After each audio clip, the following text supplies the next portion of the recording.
ഏത് കടികൾ വന്നാലും പോയാലും നമ്മൾ മലയാളികൾക്ക് എപ്പോഴും ഇഷ്ടമുള്ള ഒരു കടിയല്ലേ ഈ പഴംപൊരി. എനിക്ക് എപ്പോഴും ഭയങ്കര ഇഷ്ടമുള്ള ഒരു കടിയാണ്. ബേക്കറി കടകളിലൊക്കെ പോകുമ്പം എന്തൊക്കെ ഉണ്ടായാലും പഴംപൊരി ഒന്ന് തിന്നിട്ടില്ലെങ്കിൽ ഒരു സമാധാനക്കേടായിരിക്കില്ലേ. അപ്പം അങ്ങനെയുള്ളവർക്ക് വേണ്ടിയിട്ട് നല്ലൊരു പഴംപൊരീൻ്റെ റെസിപ്പി നോക്കിയാലോ. അപ്പോൾ അതിനായിട്ട് ഞാനിവിടെ 4 പഴമാണ് എടുത്തിട്ടുള്ളത്. നല്ല പഴുത്ത 4 പഴം എടുത്തിട്ടുണ്ട് കേട്ടോ. അപ്പോൾ അതിൻ്റെ തോലൊക്കെ കളഞ്ഞ് നമുക്ക് നല്ല നീളത്തിൽ മുറിച്ചെടുക്കാവേ.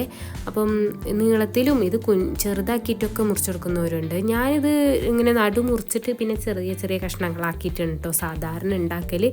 ഇന്ന് നമുക്ക് എന്തായാലും ഒന്ന് നീളത്തിൽ മുറിച്ചിട്ട് ഉണ്ടാക്കി നോക്കാം.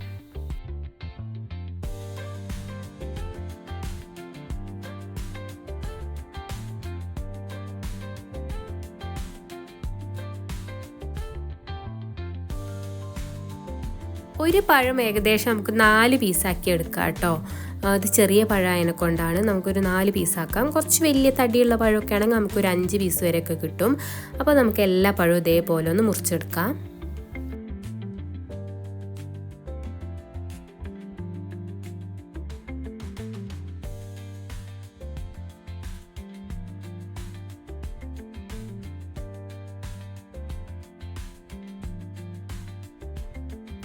അപ്പോൾ പഴങ്ങളൊക്കെ ഇതാ നമ്മൾ മുറിച്ചെടുത്തിട്ടുണ്ട്. ഇനി നമുക്കതിലേക്കുള്ള മാവ് റെഡിയാക്കാം.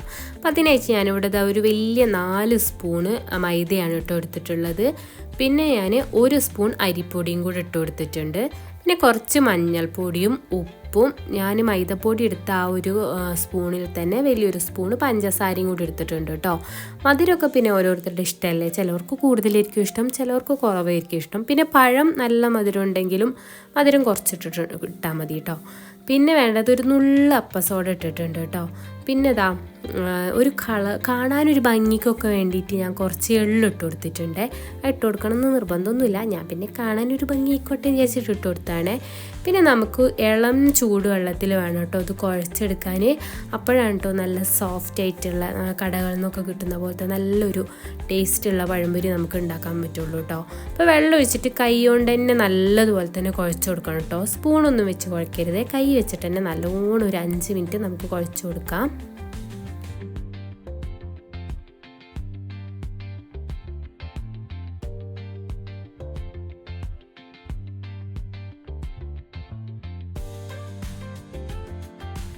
അപ്പോൾ മാവ് ഇതാ കുഴച്ചെടുത്തിട്ടുണ്ട്.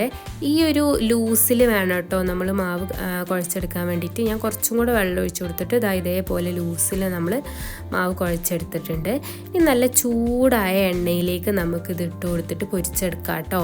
നല്ല ചൂട് വേണേ, ചൂട് കുറഞ്ഞു പോകരുത്. കുറഞ്ഞു പോയിട്ടുണ്ടെങ്കിൽ അതിങ്ങനെ പൊന്തി വരില്ല കേട്ടോ. അപ്പോൾ നല്ല ചൂടുള്ള എണ്ണയിലേക്ക് നമുക്ക് ഇതിട്ടിട്ട് ഇങ്ങനെ പൊരിച്ചെടുക്കാം കേട്ടോ. അപ്പോൾ എല്ലാം ഇതേപോലെ തന്നെ നമുക്ക് പൊരിച്ചെടുക്കാം.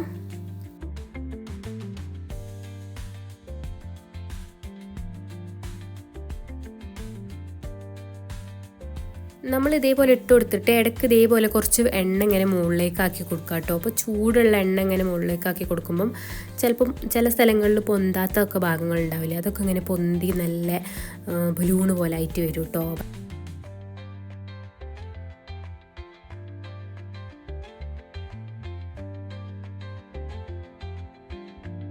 അപ്പോൾ അതാ ഒരു ഭാഗമായിട്ടുണ്ട്, നമ്മളത് അപ്പുറത്തെ ഭാഗത്തേക്ക് മറിച്ചിട്ട് കൊടുക്കുന്നുണ്ട് കേട്ടോ. അപ്പോൾ ഇതേപോലെ തന്നെ പഴംപൊരി പൊരിക്കാൻ എല്ലാവർക്കും അറിയാമല്ലോ, ഞാൻ പിന്നെ പറഞ്ഞു എന്ന് മാത്രം കേട്ടോ. അപ്പോൾ ഇതേപോലെ തന്നെ എല്ലാം നമ്മൾ പൊരിച്ചെടുക്കാം കേട്ടോ.